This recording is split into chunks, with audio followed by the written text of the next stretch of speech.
Oh, howdy all, grab yourself a beer, it's time for some Path of Exile discussion. Today, I wanted to continue a little bit of coverage of the 3.14 Ultimatum League launch announcement by digging in a little bit deeper into some of the skill gems that were announced. So there's going to be 4 new skill gems and 4 new support gems in the Ultimatum League, and all of those have been announced, and we've got quite a bit of information about what they look like at low level as well. So, let's have a quick look through them all. Firstly, we have Corrupting Fever. I'm going to save one of the better ones for a little bit later. Corrupting Fever is one that's sort of flown under the radar, but I think it could be an interesting support gem choice. So Corrupting Fever appears to be one of those skills a bit like Blood Rage, in that it's not the main skill that you're using to attack enemies with. It's just something that you have running in the background as a little bit of an extra source of damage. So Corrupting Fever consumes some of your life when you cast it, and it grants you a buff that causes your hits to apply Corrupted Blood, which stacks with each hit. Now, players that have gotten to endgame in Path of Exile are probably pretty familiar with the Corrupted Blood debuff that we get. So Corrupted Blood is something that is a retaliatory effect that enemies put on you when you either kill them or wound them. There are rare monsters that start appearing at monster level 60 zones, so about Act 9 onwards, that have the effect Corrupted Blood. When you hit one of those, it will inflict a debuff called Corrupted Blood. This stacks up to 20 times, and it does a lot of physical damage over time to you. Sometimes you'll find that Corrupting Blood doesn't really hurt much because you've hit a monster that's physically quite small. Other times you'll hit a monster that's big and slow, like a skeleton or a zombie, zombies being the worst, and then you will suffer tremendous physical damage over time. So that's the Corrupting Blood that monsters inflict on you. There's also another version, also seen from level 60 onwards, if I recall correctly, and that is from the Bloodlines monsters. Now, Corrupting Blood is being overhauled quite substantially, and it's going to keep its identity as physical damage over time, and as something that can stack. The stacking is going to be limited to 10, and we don't really know anything much more about the change, other than that existing player strategies for mitigating Corrupting Blood, i.e. staunching flasks, will still continue to work. Additionally, Corrupting Blood is something that gets inflicted by a couple of endgame bosses, in particular Cirrus with his Die Beam. Whenever the Die Beam chooses to inflict physical damage, which it sometimes does, it inflicts an absolutely devastating Corrupting Blood debuff. That's enough about Corrupting Blood when it's used on us. What about when we use it on monsters? Well, it's going to stack up to 10 times, and it's going to be considerable physical damage over time. Physical damage over time can be something that's a little bit tricky to scale. It's not the same thing as bleeding. So for players, the way physical damage over time is scaled, it's going to be more like the Eldritch abominations that you encounter in the Elder and Uber Elder fights. I think the name is Madness Propagator. They drop a puddle of bad stuff on the ground, and if you stand in that, you take physical damage over time. It's going to function like that, and it's going to probably be very painful for monsters as well.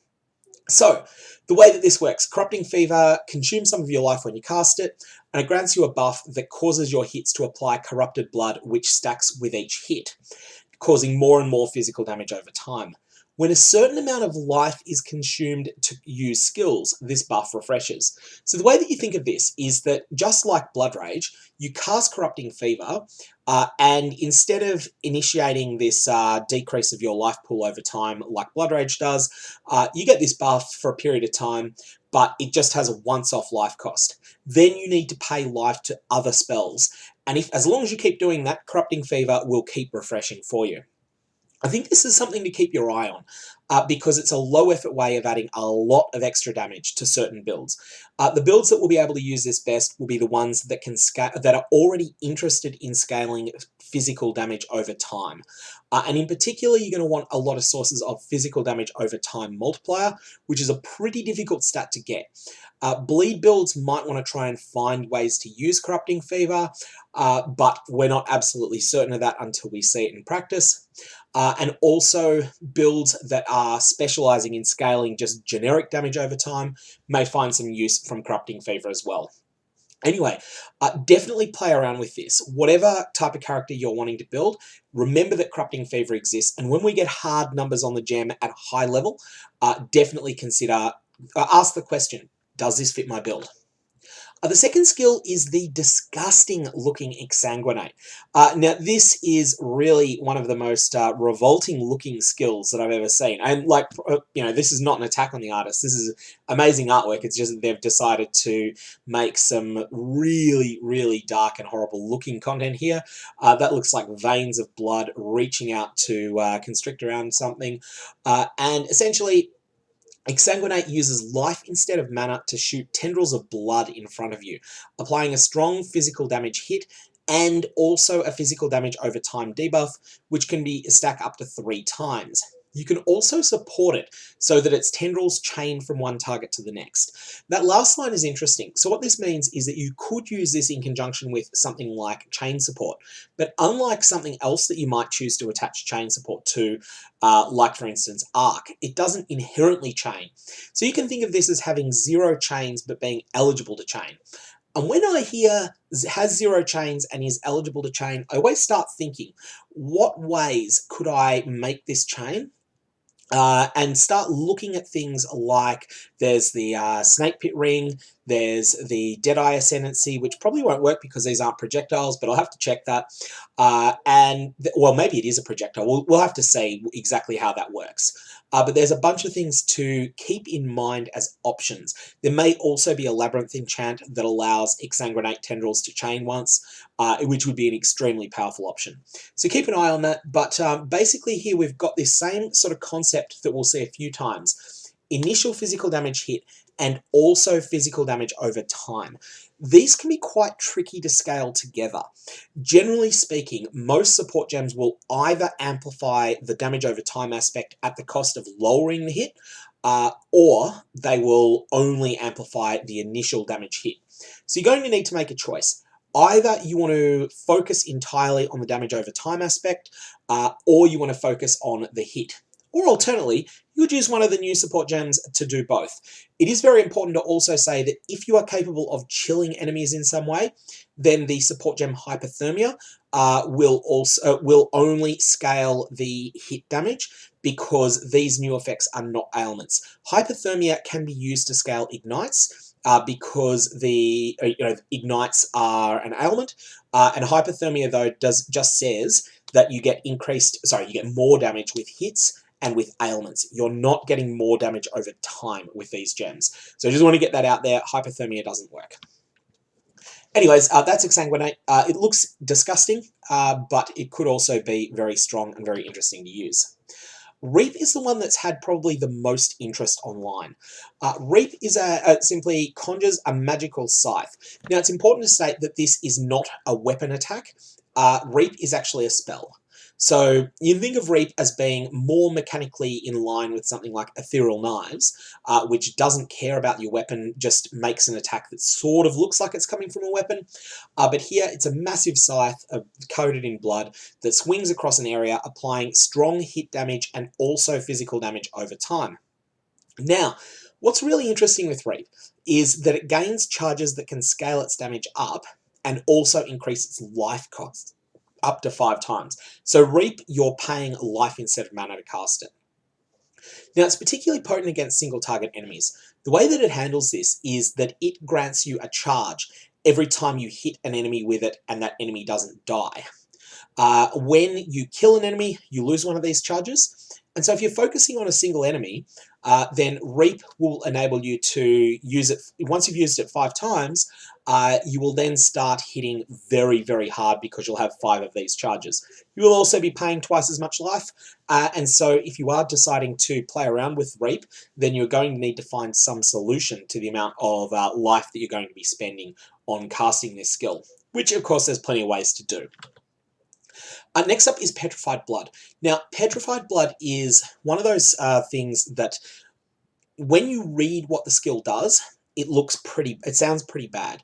But when you look a bit more in depth at the actual numbers that we've been provided for the gem, it starts to look really, really impressive. So Petrified Blood is a new, very tricky defensive layer. What it does is it allows you to defer some of the damage that you take, so that instead of suffering it immediately, you instead suffer it over 4 seconds instead. So the way that this works is that only flasks can recover your life above 50%. So any method of life recovery that would bring your life above 50% instead brings it to 50%. That counts as life leech. That counts as things like life gain on hit and things like that. So other life sources only affect that lower half of your life. Your life flasks can still push you up, and so you're probably going to want to use this in conjunction with extremely powerful life recovery flasks like Forbidden Taste, or potentially, I'm trying to think of the name of the flask. There is a Kaun-themed flask as well that replenishes your life completely to full when it expires. So there's a couple of very powerful options that are around, but I particularly like Forbidden Taste in conjunction with a lot of Chaos Resistance. So, the defensive aspect that Petrified Blood gives you is that a proportion of incoming hit damage that affects your lower half of life is spread out over time instead of being instant. So what this means is that if you're sitting at, say, 48% of your life pool, and you're hit for 2,000 damage, instead of just losing 2,000 life like you normally would, you will lose 1,200 now, and 800 will be spread over the next 4 seconds. Now, I'm giving a 60-40 split here. That's the numbers for the Petrified Blood gem when the gem is at level 1. What's going to really determine how good this is how high those numbers are when you're using a level 20 or level 21 Petrified Blood gem, and also whether they scale up if you can force the gem level to be much higher than 21, which you can in a few specific ways, such as the Empower support. One drawback to Petrified Blood is that it does reserve 35% of your mana, so using this is as much of an opportunity cost as using the other defensive aura Discipline. So it's a big cost, but I do think that Petrified Blood will be used a lot at its current numbers. Let's keep an eye on this one though. We really need to see gem level 20, because at gem level 1, it's deferring 40% of the damage into the future, and that's a lot, but it may not be enough. One last point on Petrified Blood. It is my current understanding, and correct me if I'm wrong on this, and in fact, wait till the patch notes and then correct me if I'm wrong on this, because who knows exactly how this interaction will work after the patch notes. The unique helmet Indigon, which drops from the Uber Elder encounter, causes your mana recovery, your non-instant mana recovery from flasks, to also apply to your life. This is going to be absolutely incredibly powerful in conjunction with Petrified Blood. So definitely keep an eye on that synergy as long as it works. And we're just going to have to see if it works once we get this in-game. Next up, there's the 4 support gems. So we have Arrogant Support, which is essentially the existing Blood Magic support gem, except restricted to auras. So this is replacing the Blood Magic skill gem. And the idea that they're doing here is that they want the ability to maintain something reasonably similar to the existing Blood Magic's interaction with auras, but they also wanted to make Blood Magic a little bit better when it's used in conjunction with other skills, so skills that aren't auras. And so in this way, they can keep Arrogance. Arrogance is essentially just Blood Magic as we know it now for auras, but then the new Life Tap support causes supported skills to cost life instead of mana. I.e., this is essentially the other side of Blood Magic. This is Blood Magic when it's not linked to auras. But once the skill has spent enough life, you will gain Life Tap, which multiplies the skill's damage for a short time.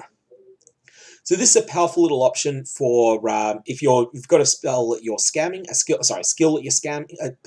If you have a skill that you are spamming and spending a lot of mana on, then Life Tap is a way that you can instead spend life, which can then free you up to reserve 100% of your mana and just completely ignore all the mechanics of mana. But you can do this without the tremendous opportunity cost that Blood Magic imposes, where Blood Magic is an entire support gem. Life Tap will give you a damage multiplier as a partial benefit for this, and so I think it will be a much better overall support gem than the existing Blood Magic support. And as we say, Arrogance is being split off as something else. Next up we have Bloodthirst support, and this adds a percentage of your life as physical weapon damage when you're on low life. Now note that says physical weapon damage, because I misread this the first time. I misread this and I thought, Facebreaker, hello, 600 to 800% more damage, but it is physical weapon damage, which means that it won't work with unarmed. However, this can add a lot of flat physical damage, which could be very worthwhile. There was a period early in Path of Exile's existence when the unique helmet Crown of Eyes, which is still a very rare helmet, just not very popular. But back in the early days of Path of Exile, instead of reading increases and reductions to spell damage also apply to wand damage at 150%, as it does now, the old version of Crown of Eyes just allowed all modifiers that affect your spell damage to also apply to wand attacks. This was only at 100% at the time.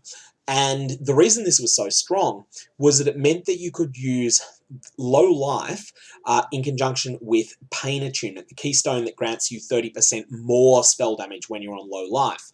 And this would then allow that 30% more damage to also apply to your attacks with wands. Now, that interaction hasn't worked that way for something like 5 or 6 years, but Bloodthirst is an attempt to bring back the idea of attacking enemies with weapons when you are on low life. I think it could be quite an interesting one to see. Definitely, potentially very strong.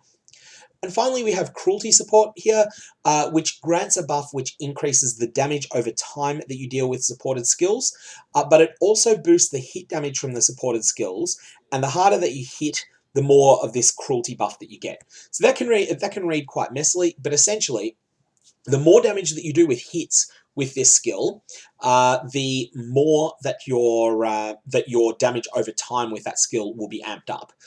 So this looks like it's an interesting thing that, again, works on that concept of amping up both damage over time and the hit from the same skill. Now, I do think that this could be quite interesting. Cruelty Support in conjunction with...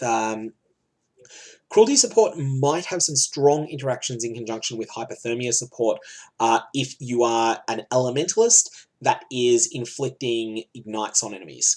The reason that I say that is that Hypothermia is also a support gem that can multiply the amount of, that can multiply both the hit damage and the ailment damage of a skill. So if you link Cruelty Support and Hypothermia Support, then you've got a way of really amping up the amount of ignite damage that you potentially deal. I have to see the numbers on this to be certain that that's going to work, but it's certainly an interaction that I'm watching and that seems like it could be interesting. Lastly, there's some interesting changes that are happening to Vaal skill gems. In particular, Vaal Spectral Throw is getting a massive overhaul from what we can see in the Ultimatum teaser video. So a Vaal Spectral Throw is a terrible skill at the moment, but with an overhaul, who knows whether it could be good or not.